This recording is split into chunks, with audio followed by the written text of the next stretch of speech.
ఈరోజు రైతుల పరిస్థితి అరణ్య రోదన. వాళ్ళ బాధ వర్ణాతీతం.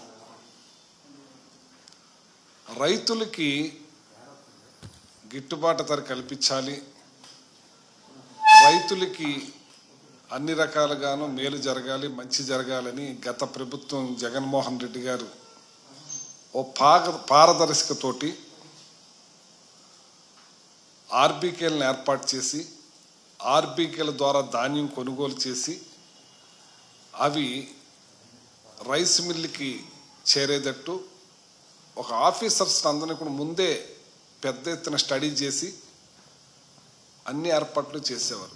ముందే ముఖ్యమంత్రి గారు మనకి సీజన్ వస్తుందంటే దానికి తగ్గ agriculture and civil supply departments తోటి మీటింగ్ పెట్టి అధికారులకు అందరికీ సూచనలు ఇచ్చి ఏ ఒక్క రైతు కూడా గిట్టుబాటు ధర కోల్పోకూడదు, ధాన్యం సకాలంలో చేరాలి, గన్నీ బ్యాగ్స్కి లోటు లేకుండా ఉండాలి, వెహికల్స్కి ఇబ్బంది లేకుండా ఉండాలి, వెహికల్స్ని ఏర్పాటు చేసి transport charges, gunny charges, labour charges అన్నీ కూడా ప్రభుత్వమే భరించి డైరెక్ట్ రైతు అకౌంట్లో పడేలాగా చేసిన ఘనత గత ప్రభుత్వం జగన్మోహన్ రెడ్డి గారి పరిపాలన. ఒక ఎగ్జాంపుల్ చూడండి. అంతకుముందు 5 సంవత్సరాలు చంద్రబాబు నాయుడు గారి పరిపాలనలో 17,94,000 మంది రైతుల వద్ద నుండి 2,65,00,000 మెట్రిక్ టన్నుల ధాన్యం కొనుగోలు చేసి 40,236 కోట్లు చెల్లించారు. అంటే చూడండి, 17,94,000 మంది రైతులు గత 2014 టు 2019. అదే మా ప్రభుత్వం గత జగన్మోహన్ రెడ్డి గారి హయాంలో 37,70,000 మంది రైతుల వద్ద నుండి 3,40,25,000 మెట్రిక్ టన్నుల ధాన్యం కొనుగోలు చేసి 65,225 కోట్లు చెల్లించాం. అంటే డబల్. రైతులు కూడా డబల్. ఇప్పుడు రైతులు ఎంత తేడా ఇది మీకు చెప్పుకొస్తున్నానంటే, గత ప్రభుత్వం ఒక పారదర్శకంగా ఈ క్రాప్ని నమోదు చేసి ఆ ఈ క్రాప్ ద్వారా కార్బన్-నాయిస్లో ఎన్ని ఎకరాలు వేశారు అనేది అన్ని లెక్కలు తీసుకుని ఆ లెక్కల ప్రకారంగా ఇన్ని వేల ఎకరాలు, ఇన్ని కోట్ల ఎకరాలని లెక్కల్లో ఉండి ఇవాళ ఈ క్రాప్ అన్నది లేదు, ఈ క్రాప్ అన్నది చేయలేదు, ఇన్సూరెన్స్ ఎలాగ చేయలేదు, కనీసం వాళ్ళు ఇస్తానన్న 20,000 రైతు భరోసాకు కూడా ఇవ్వలేదు. ఇవాళ ఈ రైతు ఇన్ని రకాల బాధలు పడటానికి కారణం, గతంలో 17,00,000 మంది రైతులు దగ్గర కొంటే మా ప్రభుత్వం 35,00,000 మంది దగ్గర డబల్ కన్నా ఎక్కువ రైతుల దగ్గర కొంటే తేడా ఏంటంటే ఇప్పుడు మళ్ళీ అదే పరిస్థితి వచ్చేసింది, పాత పరిస్థితి. ఇవాళ రైతులు దళారీకి అమ్ముకునే పరిస్థితికి వచ్చేసారు. దళారీ, రైస్ మిల్లర్, కుమ్మక్కై. ఇవాళ ప్రభుత్వం ఏర్పాటు ఏమి చేయకుండా, ప్రభుత్వం అధికారుల్ని పెట్టకుండా, గత ప్రభుత్వం అధికారులే ధాన్యం రాసుల దగ్గరికి వెళ్ళి శాంపిల్స్ తీసుకుని అది ధాన్యాన్ని తెప్పించుకుని ఆర్బీకే నుంచి మళ్ళీ మిల్లుకి వెళ్ళేటట్టు ఇక్కడ ఆఫీసర్స్ ఉండేవారు, అక్కడ మిల్లు దగ్గర ఆఫీసర్ ఉండేవారు, కస్టోడియింగ్ ఆఫీసర్. వాళ్ళు ధాన్యాన్ని దింపుకుని వాళ్ళకి ఇబ్బంది లేకుండా చేసేవారు. డైరెక్టు ఏదైతే మద్దతు ధర ఉందో అది అకౌంట్లో పడేలా చేసేవారు. ఇవాళ అది లేదు. ఇవాళ పంట దిగుబడి తగ్గింది, దానికి తగ్గట్టుగా వాళ్ళకి 1,720 రూపాయలు బస్తాకి రేటు కూడా అందటం లేదు. పూర్తిగా ఇవాళ రైతుల్ని గాలికి వదిలేసి, కొనుగోలుని గాలికి వదిలేసి చాలా ఇబ్బంది చేస్తూ ఉన్నారు. ఇవాళ చూడండి, మీకు ఎగ్జాంపుల్ ఇప్పుడు చూపిస్తాను. సాక్షాత్తు సివిల్ సప్లై మంత్రిని ఆ రైతులు కళ్ళంట నీళ్ళు ఎలా పెట్టుకుంటారో ఒకసారి చూడండి.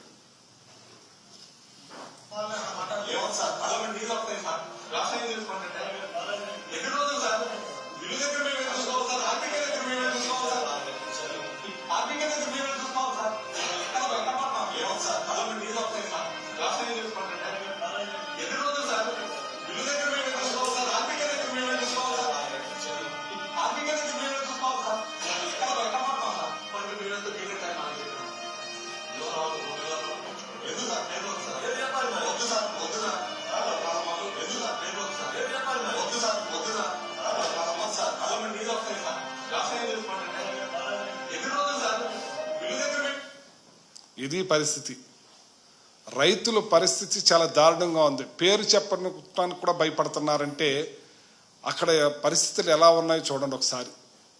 అలా అరణ్య రోదన, కళ్ళంట నీళ్లు పెట్టుకుంటున్నారు అన్నదాత ఇవాళ ఎవరు లేకపోయినా పర్వాలేదు, డాక్టర్ లేకపోయినా పర్లేదు, యాక్టర్ లేకపోయినా పర్లేదు, ముఖ్యమంత్రి లేకపోయినా పర్లేదు, ప్రధానమంత్రి లేకపోయినా పర్లేదు, బస్సు లేకపోయినా పర్లేదు, విమానం లేకపోయినా పర్లేదు, రైతు అన్నవాడు లేకపోతే మనం భోజనానికి లేక కాళ్ళు కడుపులో పెట్టుకుని చనిపోవలసిన పరిస్థితిని, అటువంటి అన్నదాతకి మనం తోడుగా నిలవలేకపోతున్నాం. జగన్మోహన్ రెడ్డి గారు ఎవరు లేకపోయినా పర్లేదు, అన్నదాతకి ఈ రాష్ట్రానికి దేశానికి రైతే వెన్నెముకని బాసటగా నిలిచారు, గిట్టుబాటు ధర అందించారు. ఆ కాలంలో వర్షాకాలంలో కూడా మొక్కలు వచ్చిన రంగు మారిన నోకవుతున్న దగ్గరుండి రైస్ మిల్లర్లకు తోలి వాళ్ళ కూడా రైతుల మిల్లర్స్ కూడా సహకరించి వాళ్ళందరికీ కూడా డబ్బులు సకాలంలో పడేలాగా వెంటనే చేసాం. రైతులందరూ కూడా ఆనందంగా ఉన్నారు, రైతులందరూ కూడా ఇదిగా ఉన్నారు. మళ్ళీ మొదటకు వచ్చేసింది. ఇవాళ వాళ్ళ బాధలు చూశారు కదా. ఇవాళ చూడండి, వరి రైతుపై తేమ కత్తి రకరకాలుగా. ఇది ఏ పేపరు? ఆంధ్రజ్యోతి పేపర్లో రైతుల గురించి ఏ రకంగా మాట్లాడారు. అలాగే ఈనాడు పేపర్ చూడండి, చూశారు కదా. అది వరి రైతులపై తేమ కత్తి, పంట కొనుగోళ్లకు నిబంధనలు, కొన్ని పంటల్ని కొనలేమంటున్నారు. ఎంత బాధలు అనిపిస్తున్నారంటే అంత బాధలు అనిపిస్తున్నారు రైతులు. అమలు కాని ప్రభుత్వ ఆదేశాలు, తేమ శాతం ఇతర కారణాలతో మద్దతు ధరలో భారీ కోత, తీవ్రంగా నష్టపోతున్న అన్నదాతలు. ఒకవైపు ప్రకృతి, ఇది మా పేపర్ కాదు, ఆంధ్రజ్యోతి. అలాగే ఈనాడు, కమిషన్లే ప్రాణం, కర్షకులు పణం. కమిషన్లే ప్రాణం, కర్షకులే పణం. ఎన్ని బాధలు పడుతున్నారో చూడండి. వాళ్ళు ఎక్కడ ధాన్యం అక్కడే, కళ్ళాల్లో ధాన్యం, బస్తాల్లో ధాన్యం, మిల్లుల్లో ముందు లారీల్లో ధాన్యం రోజుల పాటు వేచి చూడవలసిందే.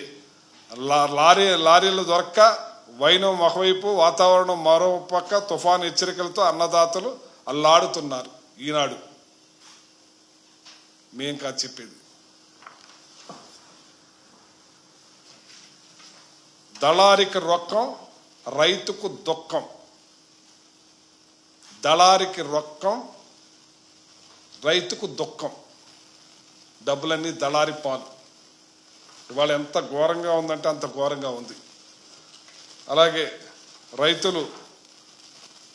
రైతులకు ప్రభుత్వం సహకరించటం లేదు. గతంలో ఈ పద్ధతి ఉండేది కాదు. రైతులకు అన్ని విధాల ముందునే జగన్మోహన్ రెడ్డి గారు ఒక ప్రణాళిక తయారు చేసి అధికారులకి, మంత్రులకి అందరికీ సూచనలు ఇచ్చి వాళ్ళకి ఏ మాత్రం కూడా ఇబ్బంది లేకుండా, సంచి కూడా ఇబ్బంది లేకుండా చేసేవాళ్ళం. ఇవాళ సంచులు ప్రభుత్వం ఇచ్చే పరిస్థితుల్లో లేదు. సంచులు కూడా దళారీలే ఇస్తున్నారు, వెహికల్స్ కూడా దళారులే పెడుతున్నారు, అమాలిసిని కూడా దళారునే పెడుతున్నారు. ఇవాళ వాళ్ళ అన్న రేటు ప్రకారమే కొనే పరిస్థితికి వచ్చేసారు. ఎంత దారుణం అంటే అంత దారుణంగా ఉంది పరిస్థితి. ఇది ఎలాగంటున్నాను, ఏమన్నా బాగుందా అని అంటున్నాను నేను. రైతుల నుంచి కొనేది దళారీ, ప్రభుత్వానికి అమ్మేది దళారీ. మీకు గతంలో ఈ క్రాప్ ద్వారా ప్రతి రైతు ఆర్బీకే ద్వారా రైస్ మిల్లుకి అమ్ముకునేవాడు, చిన్న రైతుతో సహా. మీకు ఇందాక ఎక్చేస్తుంది చూపించాను. గత ప్రభుత్వంలో 17 లక్షల చిల్లర మంది, మా ప్రభుత్వంలో 35 లక్షల మంది పైబడి మనం డైరెక్ట్ ధాన్యం కొనుగోలు చేసి వాళ్ళ అకౌంట్లో వేసేవాళ్ళం, ఇంక్లూడింగ్ లేబరు, ట్రాన్స్పోర్టు, గన్నీ బ్యాగ్స్తో సహా. ఇవాళ ఆ పరిస్థితి కరువైంది. పేరుకు మాత్రం ప్రభుత్వం ధాన్యం కొనుగోలు లేదు, పేరుకు మాత్రం ప్రభుత్వమే, ధాన్యం కొనుగోలు మాత్రం దళారీలే. దళారీ వ్యవస్థ విచ్చలవిడిగా పెరిగిపోయింది. గతంలో జగన్మోహన్ రెడ్డి గారు ఉన్నప్పుడు దళారీ వ్యవస్థను పూర్తిగా మాఫీ చేశాం. రైతు డైరెక్ట్గా ధాన్యం అమ్ముకునేలా చేసే కార్యక్రమం చేశాం. ఇప్పుడు మిల్లర్స్, వ్యాపారులు, ఈ దళారులు సిండికేట్గా ఏర్పడి మరి ఇవాళ 1300కి 1400కి కొంటున్నారంటే ధాన్యం రైతులు అలోలక్షణాన్ని బాధపడుతున్నారు. ఓ పక్క వర్షాల వల్ల పంట దిగుబడి తగ్గిపోయి 25 బస్తాల నుంచి 30 బస్తాలే పండుతున్నాయి. పంట కూడా తగ్గిపోయింది. కానీ ఆ రైతులకి గిట్టుబాటు ధర కూడా కిడతలేదు, రావట్లేదు. చాలా బాధపడుతున్నారు. ఎవరికి చెప్పుకోలేని పరిస్థితిలో ఉన్నారు. సాక్షాత్తు మంత్రి ఏమని చెప్తున్నారు? మీరు ధాన్యాన్ని దళారులకు అమ్మకండి, మీ ధాన్యం ప్రభుత్వం కొంటది అంటుంది. ప్రభుత్వం కొంటాకి మీరు ఏ రకమైన ప్రణాళిక తయారు చేశారు?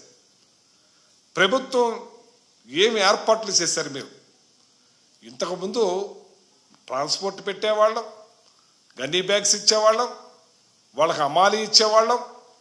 మా అధికారుల దగ్గరుండే అప్పుడు శాంపిల్స్ తీసుకుని మళ్ళీ అక్కడి నుంచి మిల్లుకి పంపించే ఏర్పాట్లు కూడా ఆర్బీకే ద్వారా జరిగాయి. అవన్నీ కూడా లేవు కదా. ఇప్పుడు ఎవరికి అమ్ముకోవాలో తెలియని పరిస్థితి, ఎక్కడ అమ్ముకోవాలో తెలియని పరిస్థితి. దళారుల చేతిలో పడి మోసపోతూ ఉన్నారు, అన్యాయం అయిపోతూ ఉన్నారు. గ్రామాల్లో ధాన్యం బస్తాలు పెట్టేందుకు కూలీలు దొరకని పరిస్థితి. ముందుగానే హమాలీల్ని ఈ దళారీలు గుప్పిట్లో పెట్టుకుంటున్నారు. కనీసం ఇతను ఆర్బీకి గవర్నమెంట్ ద్వారా పంపించుకుందామని నేను ఏర్పాటు చేసుకుందామంటే అతనికి ట్రాన్స్పోర్ట్ దొరికే పరిస్థితి లేదు, హమాలీ దొరికే పరిస్థితి లేదు, గన్నీ బ్యాగ్స్ కూడా దొరకని పరిస్థితి కొలకుంది. ఇవాళ గతంలో జగన్మోహన్ రెడ్డి గారు తీసుకున్న నిర్ణయాలు మరి రైతుకి పెద్ద మేలు జరిగినాయి. అయినా సరే ఏదో బురద జిమ్మేవాడు. ఇవాళ పూర్తిగా మీరు గాలి కుదిరేసరే. ఇవాళ రైతు పట్టించుకునే పరిస్థితే లేరే. ఇవాళ ధాన్యం గుట్ల కింద రోడ్డు మీద ఉన్నాయే. ఇంకా దేవుడి దయ వల్ల వర్షాలు కూడా లేకుండా ఉన్నాయి కాబట్టి ఆ రైతులకి కొంచెం బాసటగా నిలిసాయి. కానీ అటువంటి ధాన్యాన్ని వెంటనే మిల్లర్స్ పంపేలాగా ప్రభుత్వం ఏ మాత్రం చర్యలు తీసుకుంటలేదు. గతంలో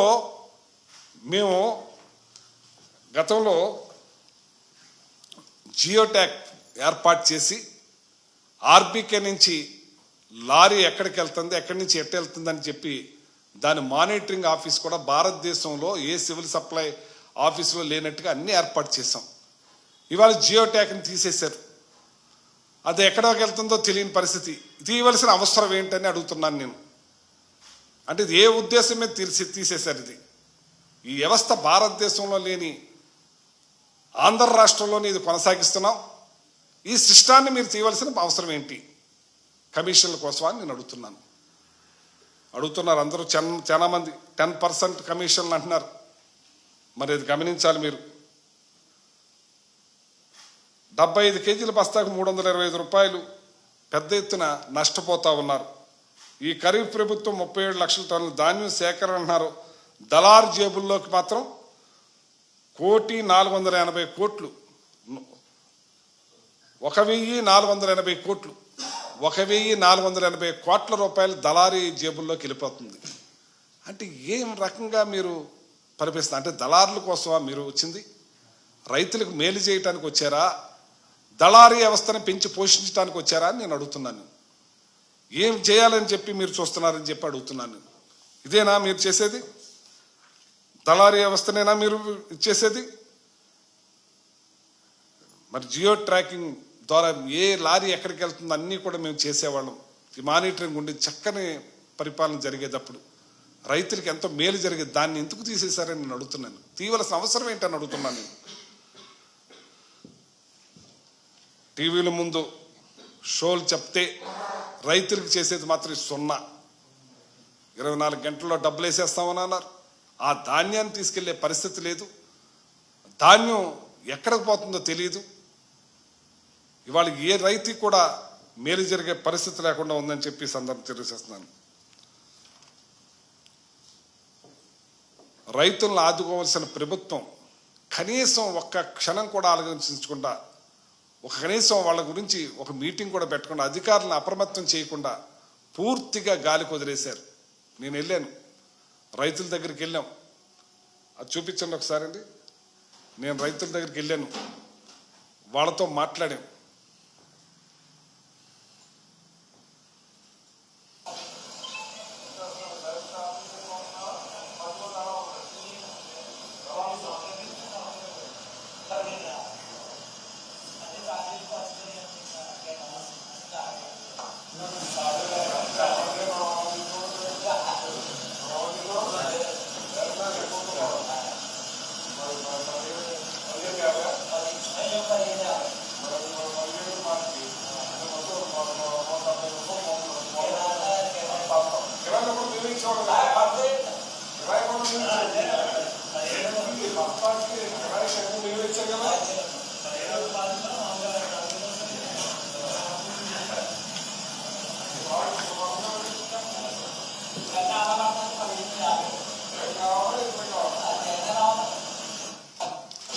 ఇట్లాగే ఎక్కడ నేను మామూలుగా వేగ్గా మాట్లాడతలేదు. నేను రైతు బిడ్డని, వ్యవసాయం నాకు తెలుసు, వ్యవసాయం నేను పంటలు పండించాను. ఇవాళ ఏ రైతు చూసినా అలో లక్ష్మణ అని బాధపడతా ఉన్నారు. మాకు జగన్మోహన్ రెడ్డి గారు ఉన్నప్పుడు రైతు భరోసా కింద పంట వేసుకునే ముందే మాకు 13,500 ఇచ్చేవారు. ఈ రోజున మాకు 20,000 ఇస్తానన్నాడు ఆయన. 20 పైసలు ఇవ్వలేదు ఇప్పటి వరకు. మాకు వర్షాల్లో 2 సార్లు కూడా ఊడ్చుకోవాల్సిన పరిస్థితి మాకు ఏర్పడింది. మాకు ఇన్పుట్ సబ్సిడీ మాకు జగన్మోహన్ రెడ్డి గారు పంట రాకుండానే మాకు అందించే కార్యక్రమం చేశారు. ఇలా ఎవరికి ఇచ్చారో తెలియదు, ఎవరు పోయిన వాళ్ళకి ఇచ్చారో తెలీదు అని చాలా బాధపడతా ఉన్నారు. ఇంత దారుణంగా మరి వాళ్ళ రైతులు నడ్డి వీర్చి రైతుల్ని పట్టించుకోకుండా ఈ ప్రభుత్వం ఇలా ఉందంటే మరి రైతు పరిస్థితి ఏంటని నేను అడుగుతా ఉన్నాను. రైతుల కోసం మీరు ఇప్పటికైనా సరే ఆలోచించండి. ఓ పక్క తుఫాన్, ఓ పక్కన హెచ్చరికలు వస్తున్నాయి. వాళ్ళు ఏం అవ్వాలా, ఏం చేయాలని భయభ్రాంతులకు గురవుతున్నారు. ఎవరికి పంపాలో, ఎక్కడ తుయ్యాలో, ఎక్కడ చేయాలో తెలియని పరిస్థితి. అధికారులు ఎవ్వరూ కూడా సహకరించే పరిస్థితుల్లో లేరు. అంటే మీకు ప్రణాళిక లేదు. మీరు ప్రణాళికాబద్ధంగా రైతులు పంటలు వస్తున్నాయి, మనం ఈ ప్రణాళికాబద్ధంగా ఈ ప్లాన్ చేయాలి, ఇది చేయాలనే ఆలోచన ఏమాత్రం లేకుండా మీరు ఇచ్చేస్తూ ఉన్నారు. మరి ఇవాళ చూడండి, రేషన్ మాఫియా అని చెప్పి మీకు ఈనాడు పేపర్లో రావటం జరిగింది, రేషన్ మాఫియా అని. అలాగే సముద్రంలో ఉన్న నౌకలో కలెక్టర్ తనిఖీలు, రేషన్ మాఫియా ఈనాడులో వచ్చింది. ఈనాడు పేపర్లోనే, మా పేపర్ కోసమా 1000 టన్నులు తరలిపోతూ ఉన్నాయి ఈ పీడిఎస్ బియ్యం. మరి ఆ రోజు ప్రభుత్వం అధికారంలోకి రాగానే పెద్ద ఎత్తున తనిఖీలు మొదలెట్టారు. పెద్ద ఎత్తున ఆ మాటలు మాట్లాడారు. ఏదో చేసేసామన్నారు, ఇన్ని గొడవలు సీజ్ చేసేసామన్నారు, ఎన్ని రకాలుగా కబుర్లు చెప్పారో. అసలు ఇవాళ ఎక్కడ పోయిందో తెలియట్లేదు.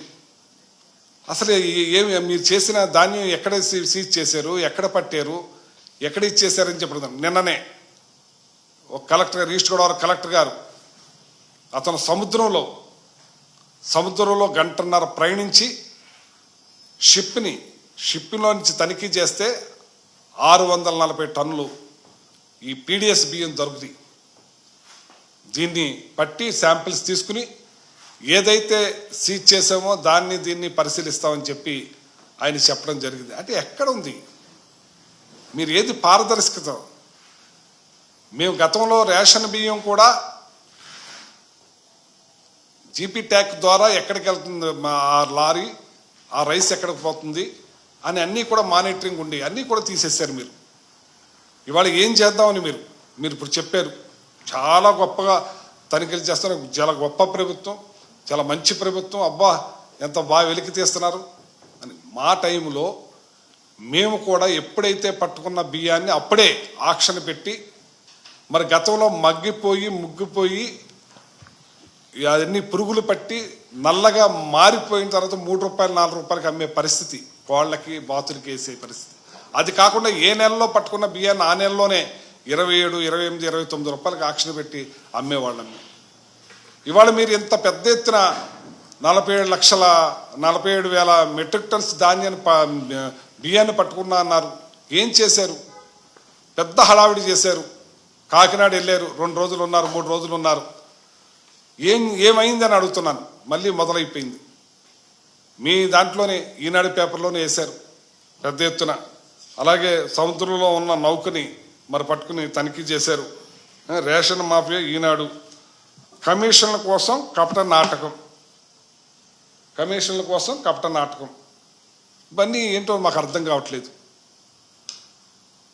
ఇవాళ మేము జగన్మోహన్ రెడ్డి గారు సన్న బియ్యం ఇవ్వాలి, సార్టెక్స్ బియ్యం ఇవ్వాలి అని, ఆ బియ్యాన్ని ప్రజలు తినాలి, దాన్ని మళ్లించకూడదని చెప్పి సార్టెక్స్ బియ్యాన్ని మేము తయారు చేసిస్తే 1800 కోట్ల రూపాయలు సంవత్సరానికి ఖర్చు అవుతుంది దానికి.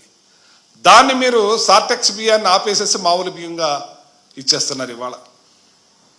దానివల్ల ఇంకా ఎక్కువ పక్కదారి పట్టేస్తుంది పీడిఎస్ బియ్యం అని చెప్పేసి తినలేని పరిస్థితిలో ఉన్నారు ఆ బియ్యాన్ని.